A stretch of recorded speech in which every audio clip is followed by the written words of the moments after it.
test. What's first?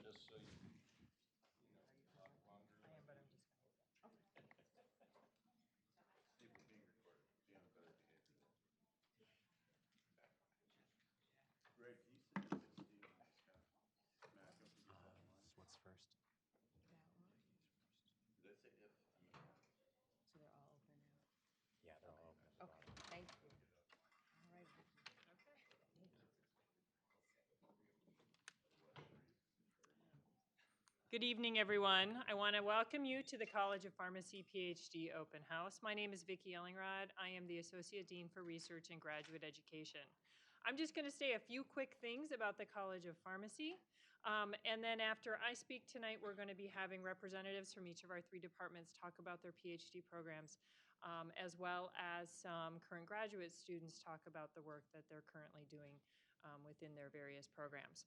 Once we have completed that for the evening, I want to invite you to come over to a room just down the hall where there'll be some food, along with some posters of our current graduate students and faculty that you can certainly please come and interact with, and so that we can answer any questions that you might have about our PhD programs and also our PharmD program in the College of Pharmacy. Additionally, we have another speaker tonight that's going to be talking about our new master's program that's going to be admitting its first class in 2020. So why pharmacy? I think the College of Pharmacy is probably one of the best colleges in the entire university, but I might be a little bit biased. We have a tremendous, we've had a tremendous growth in our different educational programs. Not only do we have the PharmD program, which is our professional degree program, we have 3 different PhD programs. We also have an undergraduate bachelor's degree program, as well as the new master's program that I just mentioned that's going to be starting in the fall of 2020.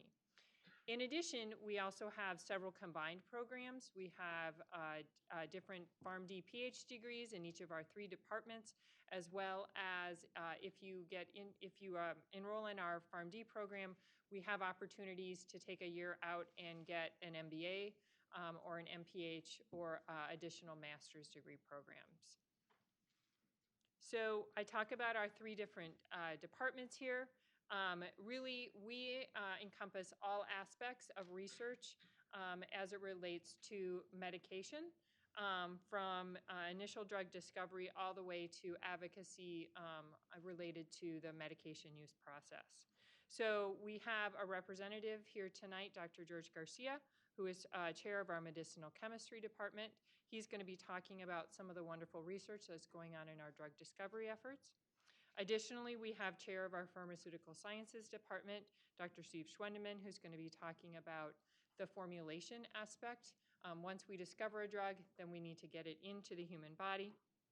And then we have Dr. Dan Hertz from our clinical pharmacy department that's going to be talking about a lot of the omics type research that goes on in that department, the biomarkers research, as well as the research that's more on the social administrative side, looking at best practices around medication use, and then as far as the advocacy work as well.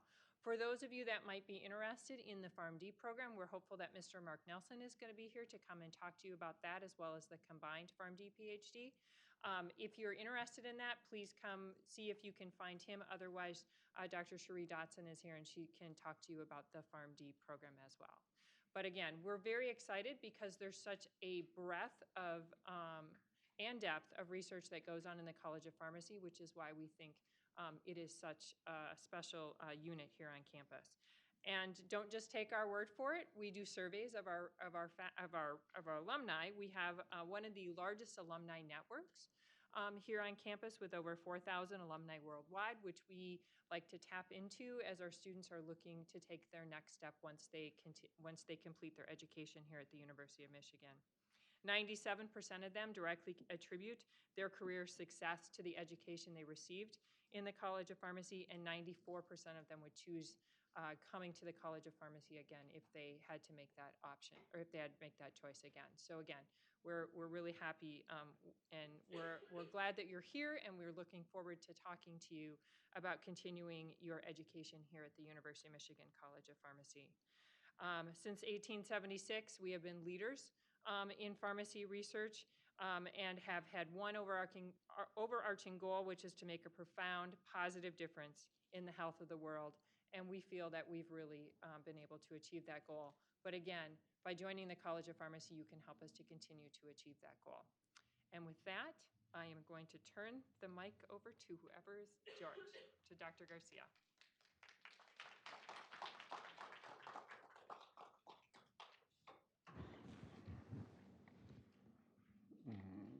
Sorry.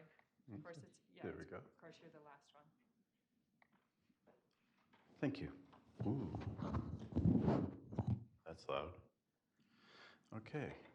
Well, welcome, and welcome to the people that are visiting online. It's still a little...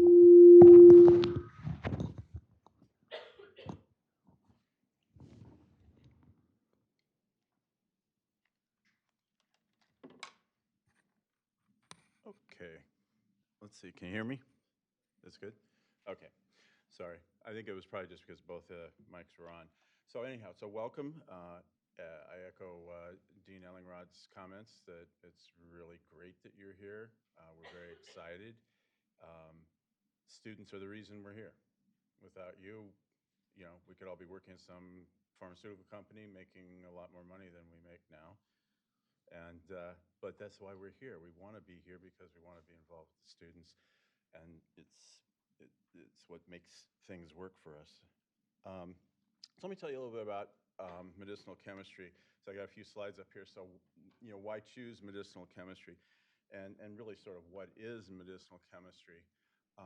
Medicinal chemistry is really the first part of the process of as medicines are developed. It's the drug discovery. It's, we're the guys that, and the people, the folks that actually make the molecules. I mean, you have to make molecules. Certainly traditionally, nowadays, there's a lot more in terms of biologics, immunotherapies, et cetera, so it's much broader than that. But basically, if you want to get into medicinal chemistry, it's for people that are really interested in biomedical applications of chemistry. So if you have a strong interest in chemistry, but you want to apply it in something that's really positive, in drug discovery, medicinal chemistry is a place where you would do it.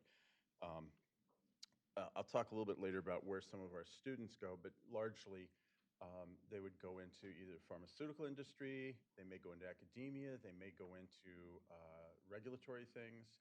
We've had students that go off and go into health policy and get like other degrees. So there's lots of different routes, but probably the largest is people going into drug discovery, either in the pharmaceutical industry or sometimes in academia.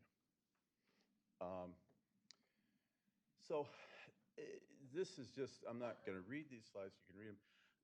Basically, what just saying here is that medicinal chemistry is really involved in the drug discovery because, and it's a key part of the health system.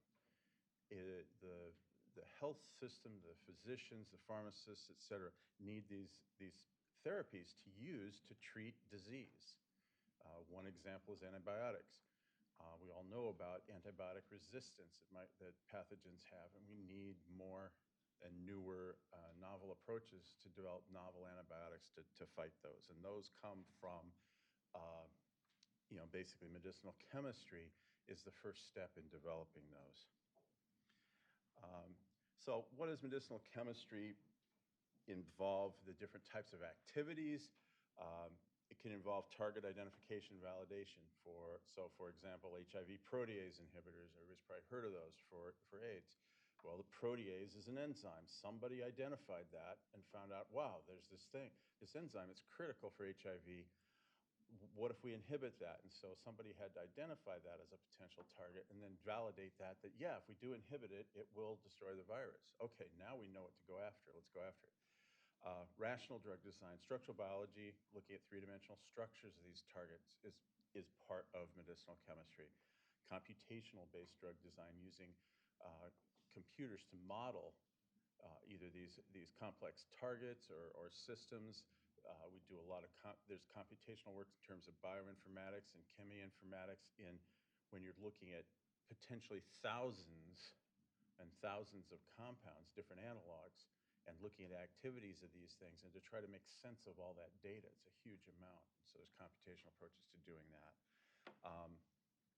And people are involved in our department are involved not only in actually conducting these sorts of medicinal chemistry research into diseases, but also in developing approaches and methods and technologies that can be applied broadly by people in the pharmaceutical industry and other academia or whatever.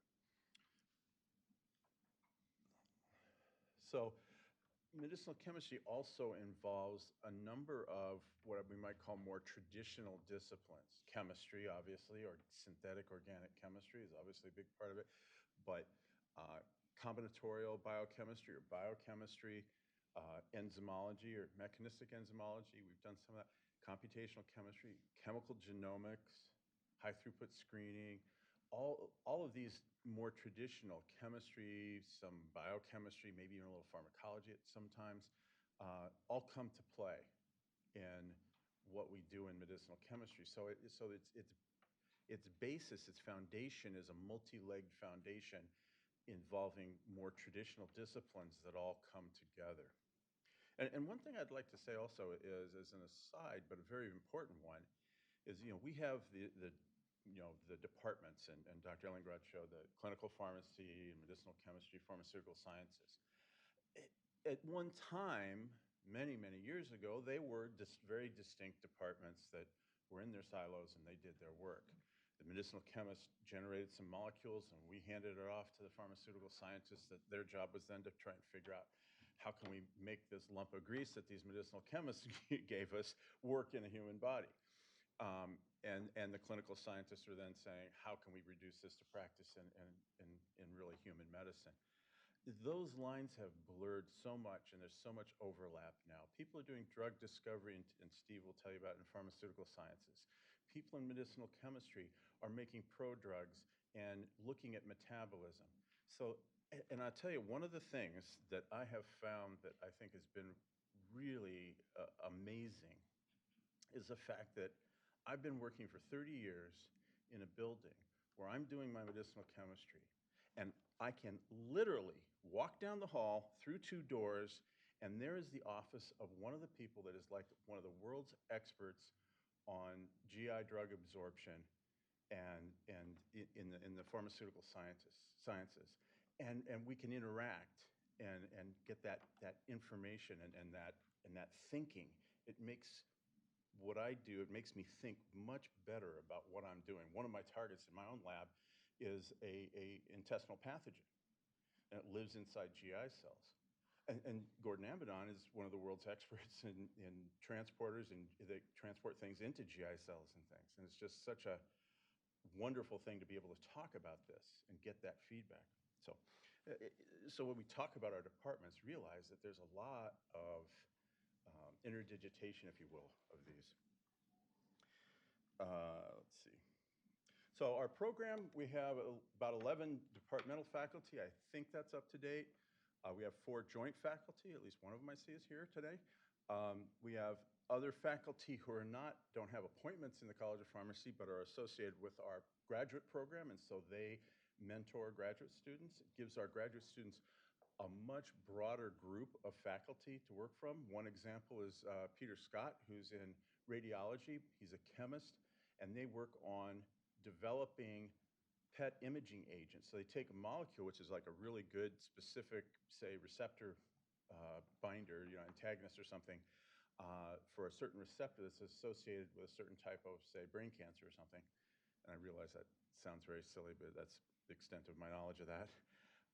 And then they put a label on it such that you can do this PET imaging, and so then you can actually image inside a live person in a relatively non-invasive way, and you can actually see the tumor using these agents. He's a chemist. He's working on developing these fantastic things. And my slide just went away. Oh, there it is. Okay. Let's see, go back one. So we have, on average, we generally take around 6 to 8 PhD students a year. Right now, we have 37 in process. We have 4 tracks, and I'm not going to go into any of the details of this. We have 4 tracks within the MedChem program so that when you come into the program, you can, I told you it was so interdisciplinary and that it has all these basic sciences feed into it. You could specialize in one of these, biochemistry or synthesis or whatever. If you come to our poster, you can see more about that. I'm not going to take your time with that. You complete your coursework in the first 2 years. You have a candidacy. In the first year, you do research rotations, 2 research rotations, so you get a chance to try out a couple labs before you join one. That's our primary faculty, people that have appointments in the Department of Medicinal Chemistry, and I realize that you're not going to have time to really go into that look at that in any detail, but at least you know it's there.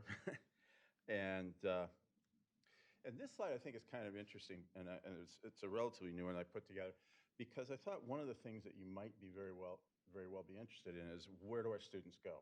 I sort of talked about that a little bit, but here's actually some numbers. So again, currently we have 37 students. They're in 19 different labs. So they spread around in different faculty in our program. Our students a few years ago have established a student affiliate chapter for the American Chemical Society Medicinal Chemistry Division. And we have had for many years now 2 students, graduate students, who are elected by their peers who attend our department faculty meetings and our liaisons to the department. So the students have some input and they find out some of the things that we're talking about that are most interesting. So where do our graduates go? In the first 3 years after graduation, half of them end up going into postdocs, which is not a big surprise. That happens a lot. But if you look deeper and then you look after that, in the 4 to say 20 years after graduation, that's the data, then you see how those people that have been postdocs have actually then gotten jobs in different things, with the largest, the 35% being in industry, as I mentioned earlier, but a number of other places, and some of these may be government or academia, medical, so they do tend to go around. So this gives you some idea of where our students go. And that's some of our students at a football game. That's Nick. He actually was out there at the table signing you in. This is our students at a national ACS meeting that was in, the National MedChem ACS meeting. It was in Chicago a few years ago. We took a whole bunch of students, almost the entire department went. So I think that's my last slide. Yes, okay, black slide. I'm supposed to stop now. The blank slide. So again, it's wonderful to have you here. Really happy to see you. Happy to answer any questions. I got a poster up in the hall, so come see me. And now I'd like to turn the podium over to Professor Steven Schwendeman, Chair of our Pharmaceutical Sciences Department. Take it away. Thank you, George.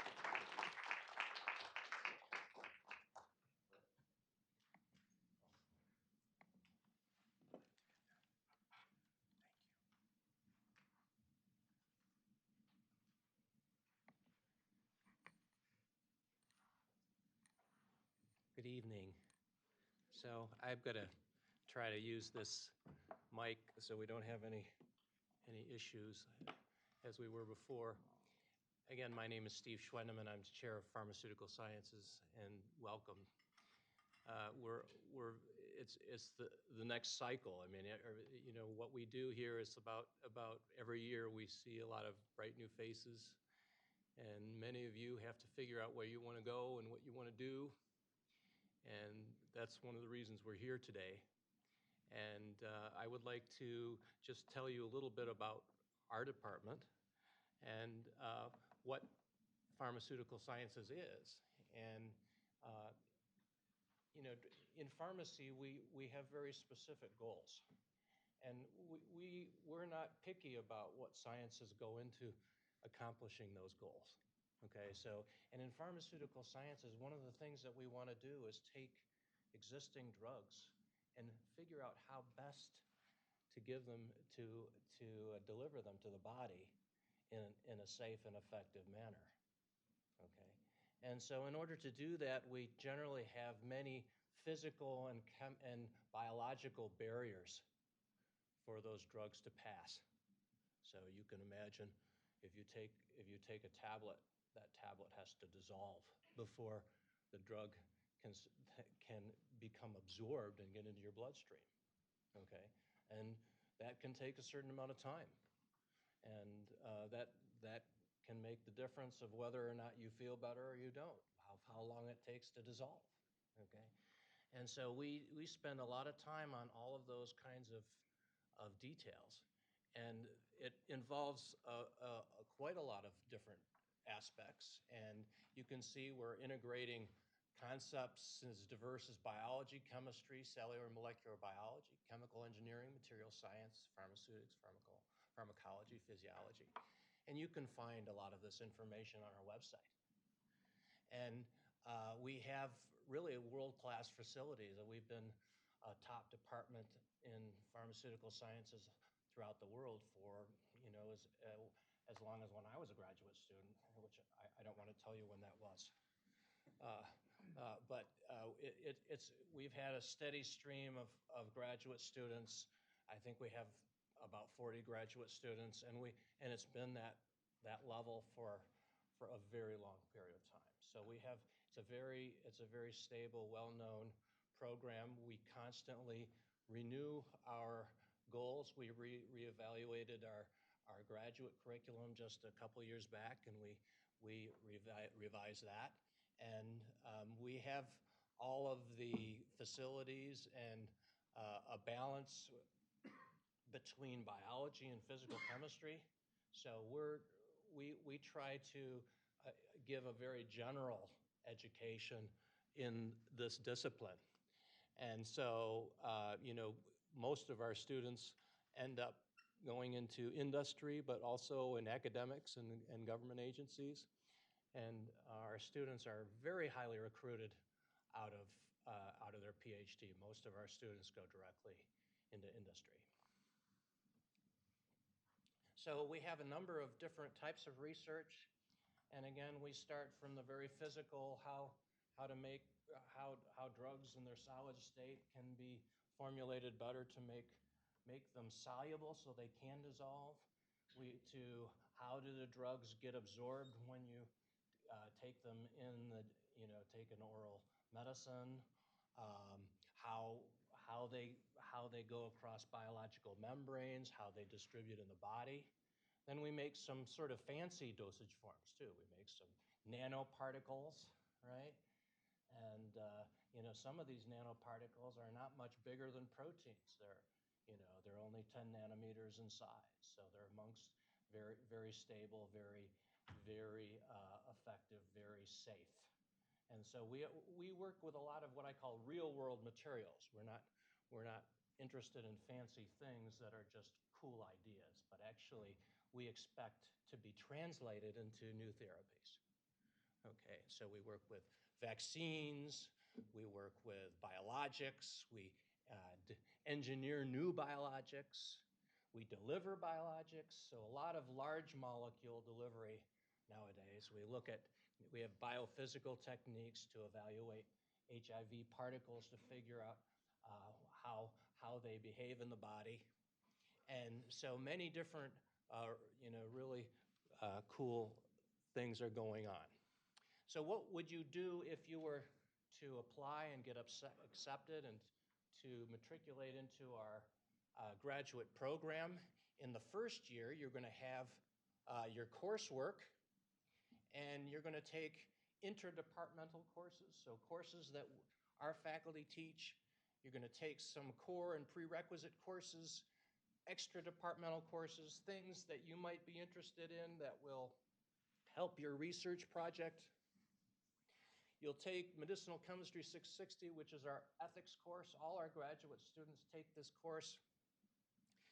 And then you're going to have some research rotations. So we have research rotations to help you learn about which lab you want to enter, and you can get to know the different faculty and their research groups. We have 3 rotations, 2 months each, and by the spring we have a faculty-student match, so that you're matched into a lab, and so in that summer you begin to work for your new PhD advisor.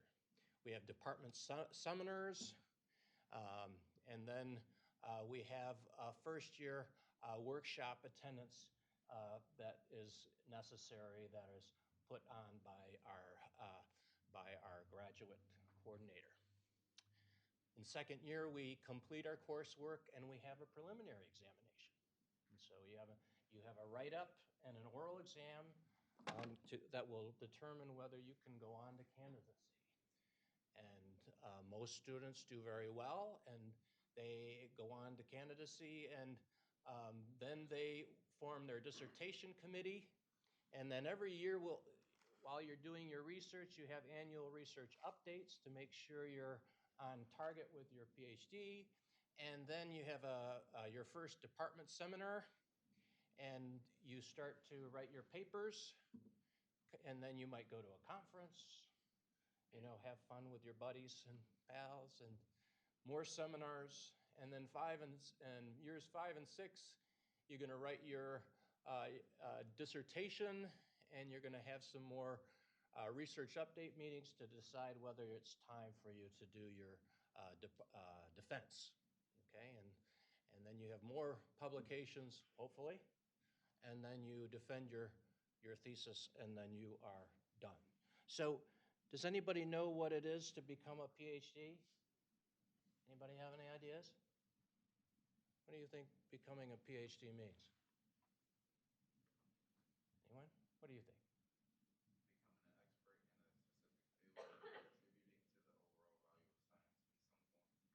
That sounds like a pretty nice definition. That is really great. I like that one. Would you repeat it a little bit so that you'd become an expert and contribute to science? I heard all of those good things. Yeah, and well, what I think also is not just becoming an expert, but becoming an independent scientist. Okay, we want to train independent scientists. So when you go out in the world, whatever type of science you want to do, you can start it from fresh and you can do it. Okay? And that is really an amazing thing. Okay? You have the confidence to have all of those skills to develop your own area of science or whatever you want to do. Okay? So most of our graduates, they do something different than what they did before. And we're creating this template of lifelong learning for you to follow through the rest of your life. Okay? So it's really important. We take education very seriously, and we have a lot of courses that develop that expertise in our discipline that you need. And we've very carefully figured out how to tailor your education. So some people will come in with a chemistry degree, some with a biology, some with engineering, some with pharmacy. And we have to be flexible to accommodate that difference. And so we want to make sure you get this core stuff. And if you come in with some of it, we will let you pass out of it. Okay, but we want to make sure you get that core stuff. But it has to be there. Okay, so that's kind of our approach to our education. And we have about 13 faculty members, and and most of them are really world-renowned scientists and are giving lectures all over the world, and in many different disciplines. I think Gordon Amidon was mentioned. He's probably our most famous professor, and he's just about to retire. So that's what's supposed to happen when you're so famous, right?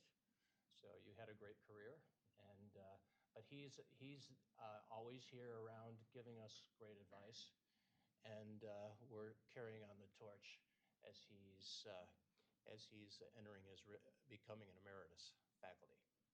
So I think that's all I have.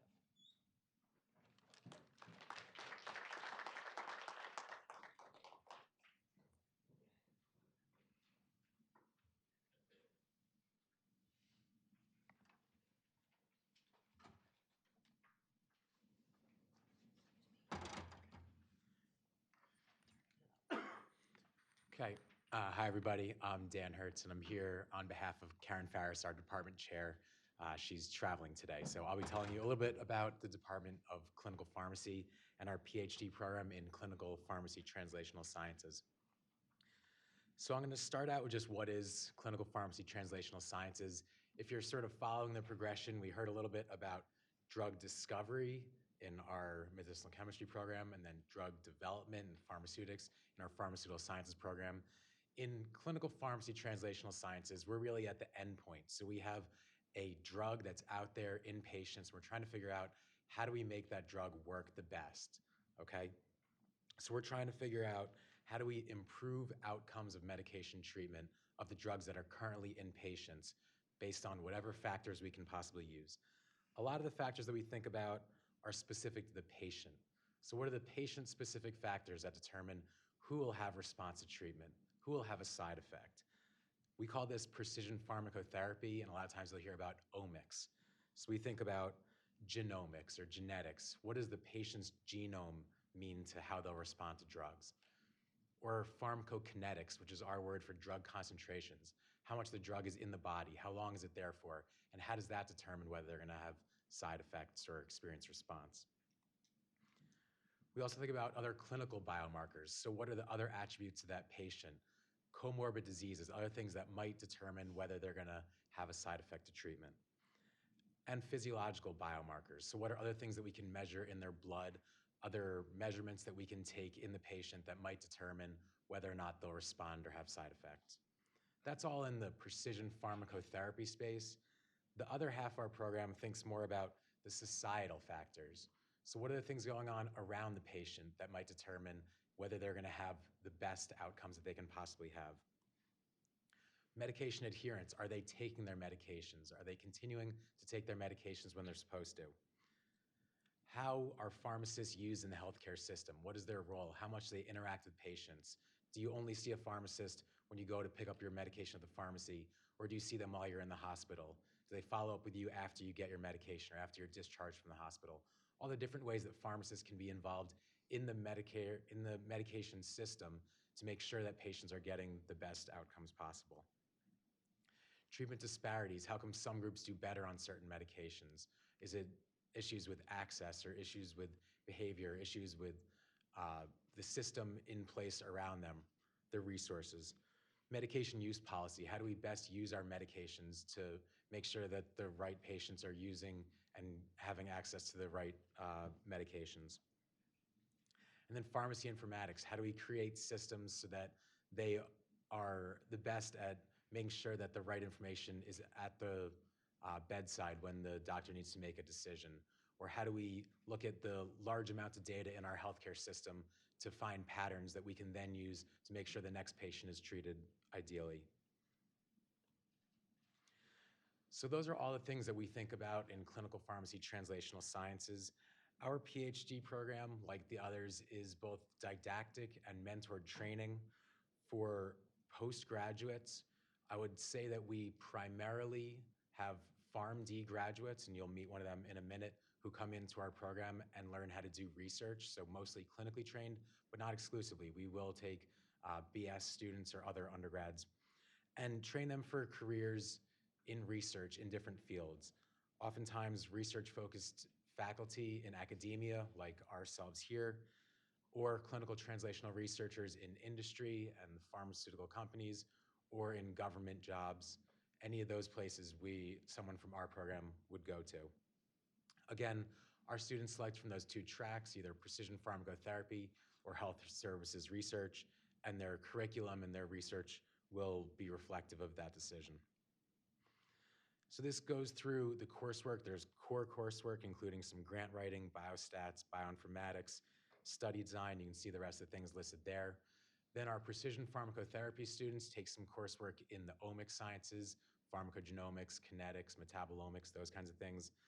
The health services research students take some courses in medication use and patient-reported outcomes, et cetera. All of our students, similar to what Dr. Schwendeman was just referring to earlier, have a written and oral dissertation proposal in year 2, and then we expect our students to end in year 4. That's how we've designed our program. And our students also do some teaching as a graduate student instructor for at least one semester. So here's just a quick overview of our program, similar to what Dr. Schwendeman was saying. In the first semester of your first year, you'll do some research rotations so you can check out a couple different labs and learn about the research that goes on in each of those labs. And you'll do some coursework. In the winter and summer terms of your first year, you will select a certain lab to begin working in and continue to do your coursework. In your fall semester, so after a year and a half, you will then do your dissertation proposal and move to a PhD student and finish up your coursework. And then starting in your year 2 spring semester and through the 4 years from there, you will just do research with your research advisor. And we hope to have students get out after 4 years. So if you have any questions about our program, I will be at the poster session. Again, my name is Dan. We'll also have some students and other faculty there. We'd love to tell you more about our program. Thank you.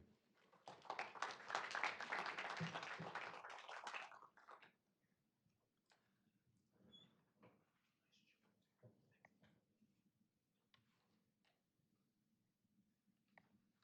I think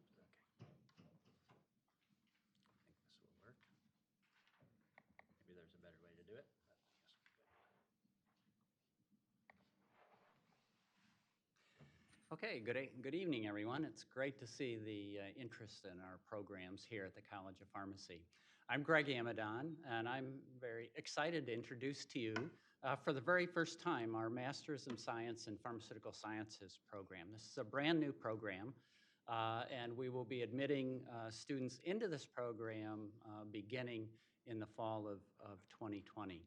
As Dr. Garcia mentioned, there's a lot of integration that goes on within the College of Pharmacy already between the 3 programs that you've heard about already in medicinal chemistry, pharmaceutical sciences, and clinical pharmacy translational sciences.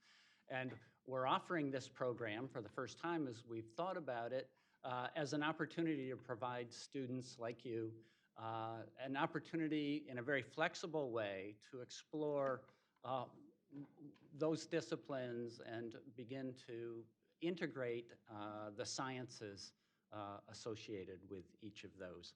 I'm Greg Amadon, and I'm the program coordinator for the Master's in Integrated Pharmaceutical Sciences program.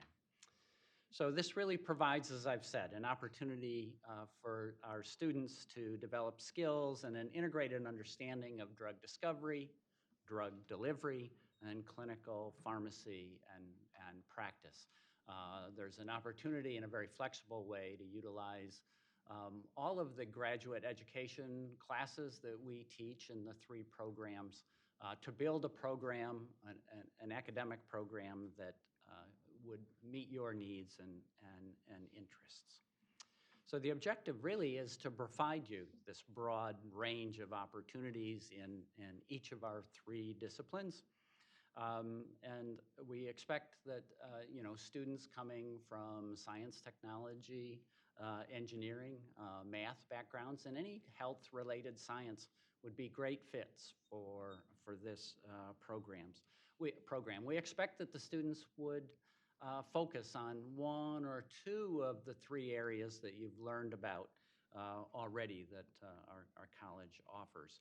For us, of course, drug discovery really falls more in the medicinal chemistry space, drug delivery more in the pharmaceutical sciences space, and of course the clinical pharmacy practice, as you've heard, falls into our clinical pharmacy and translational sciences program.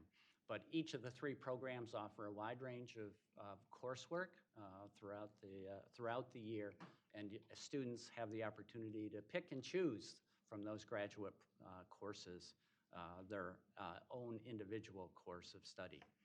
So this is a full year, a full-time, 12-month program. It's residential, and it's non-thesis program, although there is an opportunity for some research, as I'll share with you.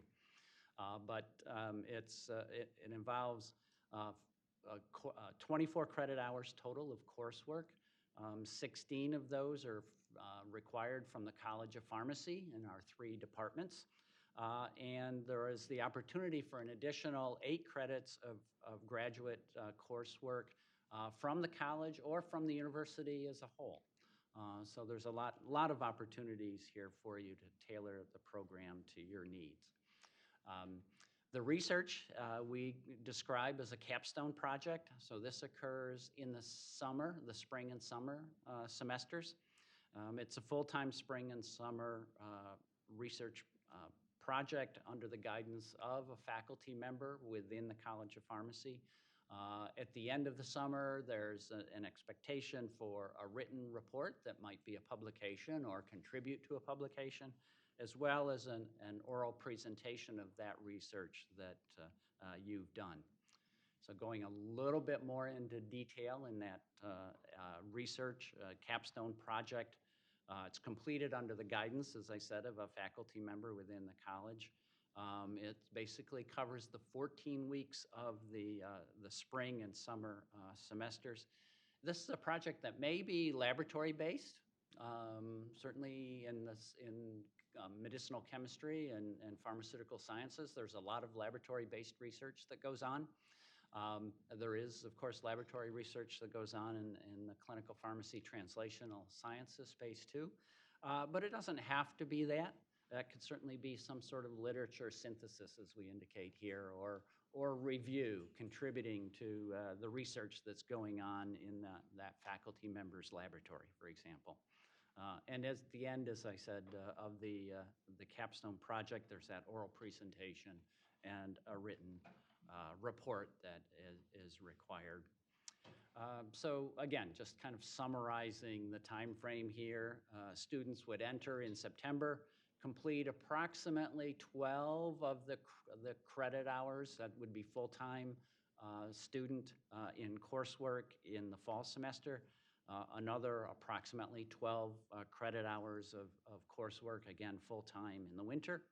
And then in the spring and the summer would be completion of that capstone project. Our intent is certainly to see students integrating in plans for the capstone project and beginning to build the ideas and establishing the relationship with a faculty member in the fall and the winter semester, so that certainly in the spring and summer semesters, the bulk of the research and work would undergo. So I think with that, I'm done. I'd be delighted to answer any questions that you might have later in the reception area out here. So please feel free to stop by and we'll try to answer your questions. Thank you.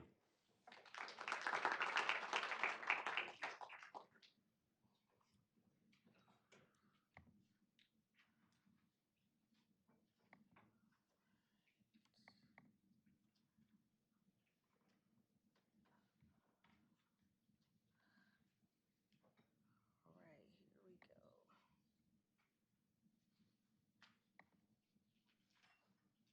All right, everyone, hello. Good evening. I am Cherie Dotson, and I'm the graduate student. I manage the graduate student recruitment initiatives in the College of Pharmacy, and I'm so excited to see all of you here.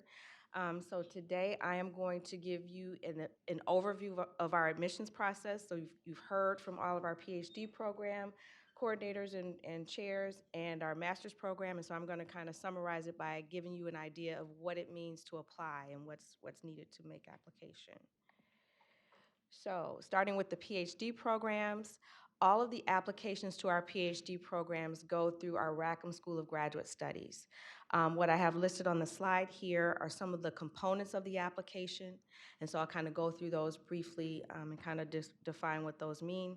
So the academic statement of purpose is required, and what that is a statement of your goals, of your experiences, of your academic and research experiences, and how our program can help you to achieve your career goals. The next is a personal statement, which is different from the academic statement of purpose. And the personal statement gives you an opportunity to tell us who you are, to tell us what experiences you've had, to talk about any challenges that you've overcome, and how your life journey has brought you to the place of wanting to pursue a graduate degree in our program. Next, 3 letters of recommendation. We really, really encourage you to get letters from people that know you, that know who you are, what your potential is, So it's important for those of you who are early on in your academic careers to get to know your faculty members, get to know your instructors, get to know your research mentors, because we want them to say more than this student earned an A in my class. They have the transcript, they can read that. We want to know more about who you are and what you bring to the academic setting and what your promise and potential is for success in our program. Next, a transcript, that's pretty standard, but we only require the transcript from your BS granting institution, or if you have a PharmD, if you have a grad degree from that institution. So if you've taken classes at a community college, that's not required, it's just the granting institution, degree granting institution. CV, resume, how many of you have a CV or a resume already? Excellent. So this just allows us to look at all the things that you've done. So that's a place for you to detail special activities, if you've had publications, if you've had opportunities to present your research at conferences, it's the place to put that. It doesn't have to be limited to a one-page resume, so please tell us all that you want us to know, because you can't fit it all into the personal statement or the academic statement. Next, our GRE admissions test. So the GRE, how many of you have heard of the GRE? Everybody? Okay. So that's the graduate record exam.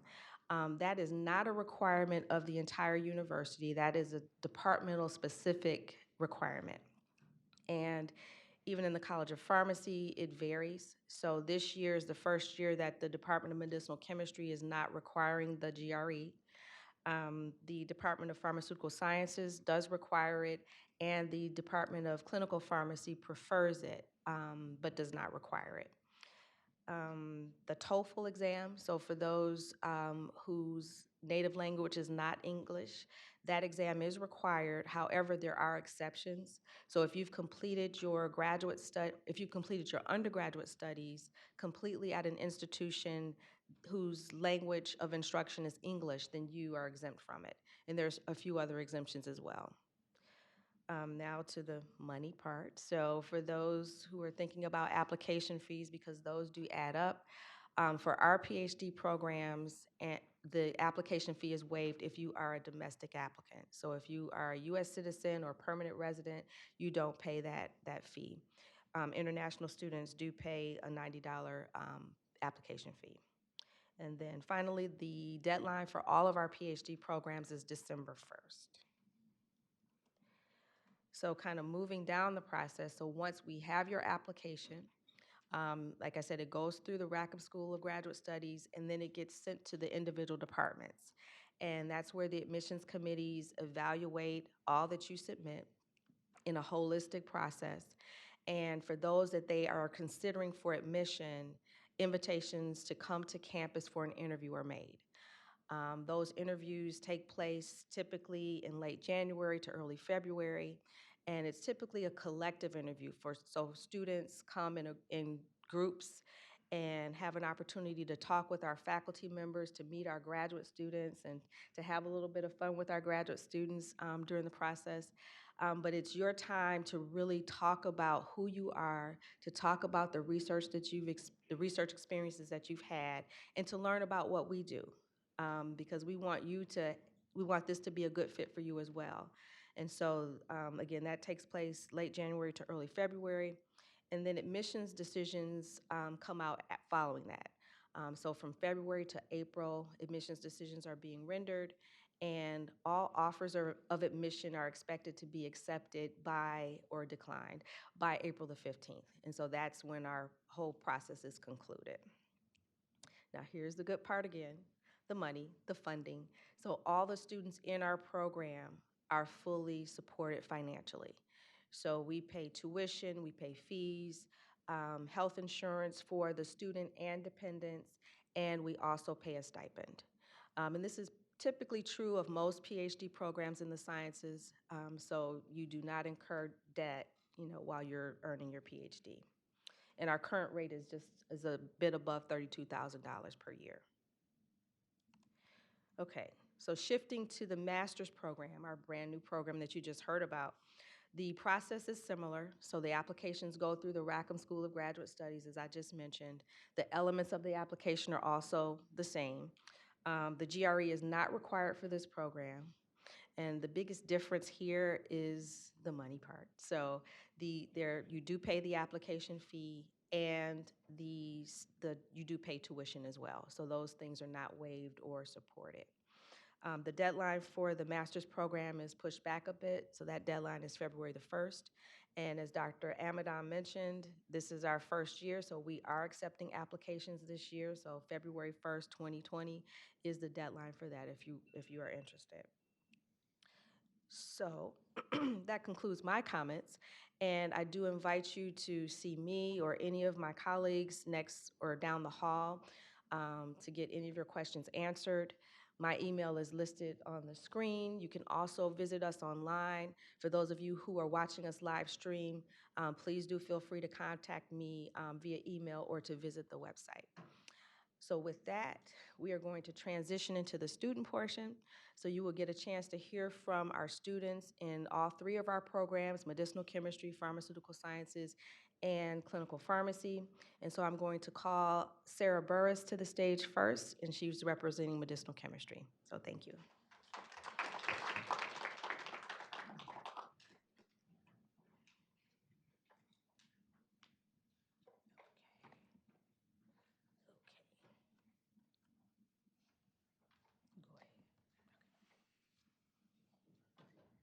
Hi, so I'm Sarah Burris. I'm a fourth year in the medicinal chemistry department, and I'm also I'm actually the president of the student organization that Dr. Garcia mentioned earlier. So we're affiliated with ACS MedChem. So I joined this program for a lot of reasons, but two kind of stuck out to me when I was preparing for this. So first, I really liked that during the recruitment weekend when I came here, students talked a lot about how they felt like they were supported by each other. And I got that feeling when I was also at recruitment, and that feeling has continued as I'm here. And I interact with the other students, whether that's in our student organization or just in our social lives. And the second reason was Dr. Garcia mentioned how diverse MedChem can be. And when I started looking at what kind of programs I wanted to be in, I was looking at chemistry and medchem and lots of different things, and I realized I was really interested in a more diverse, non-traditional medchem pathway. So I actually work in structural biology, which is very different from a lot of traditional labs. And there are traditional labs here too, but I liked that I could be supported in the kind of science that I wanted to do. So yeah, I really like those two aspects of our department. Yeah. I came from an undergraduate university, a public school called IUPUI, Indiana University, Purdue University of Indianapolis. It's too many letters. And it was in chemistry with a medicinal chemistry focus. So I did have a little bit of background, but it was just kind of a couple classes in my senior year. So thanks.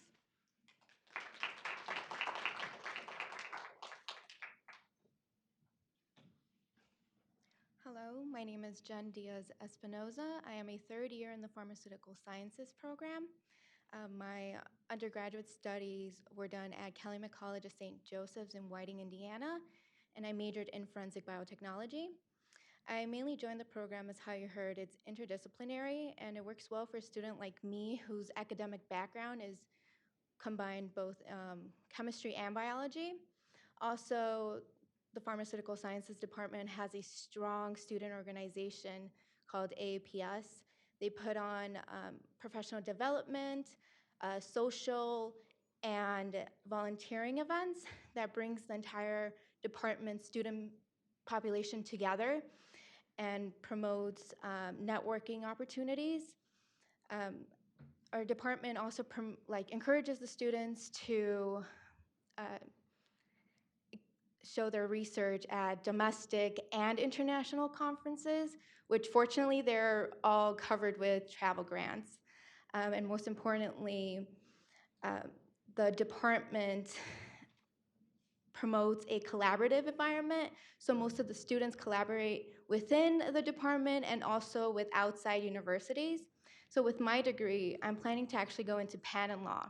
So it's very nice that my department prepares you to go into non-traditional and traditional pharmaceutical sciences careers.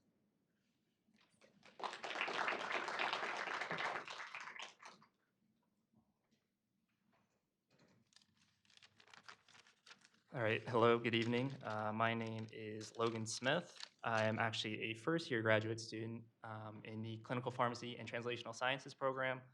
I did my undergraduate degree at the University of Rhode Island. I recently completed my PharmD there. And so I've only been in graduate school for about a month so far, so I'm probably a little closer to you guys sitting out there in the audience than the other graduate students. So hopefully this is kind of what you can expect.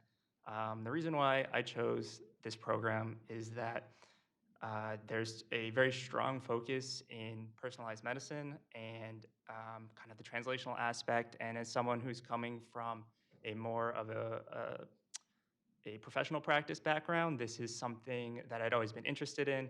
And it's not something that is offered at every university. And so if you want to find something like this, you'll have to go out and see what's out there. And in terms of what I feel this program really brings so far is that there are two tracks within the program, as Dr. Hertz had mentioned. So there is the precision pharmacotherapy, and then there is the health services research. And these are, they're pretty different, I would say, in terms of what they encompass. However, the final goal is very similar in terms of translating this into clinical practice. And so it's nice that there's these faculty members, all the faculty members and the students and the postdocs. We share a very similar space physically. And so we have a lot of people you have a lot of people with different backgrounds. And if you have certain questions about your research, or they can bring up different perspectives on things that isn't quite necessarily within your area of expertise, but is overall focus in clinical practice. And in terms of what I want to do with my degree moving forwards, it might be a little early, although it's always important, of course, to have an idea of where you're going. And hopefully I can continue on, be an independent researcher, and within my field. I haven't joined a lab or anything yet, so I haven't quite reached the point of what my expertise will be, but I hope to continue there in the future. And that's it.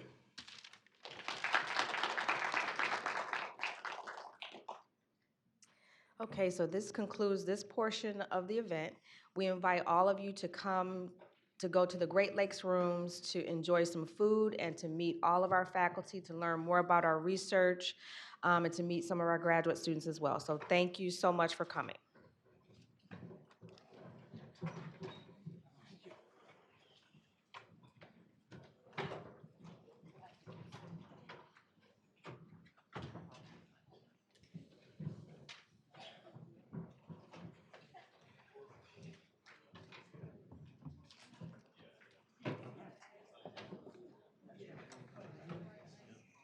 Yay.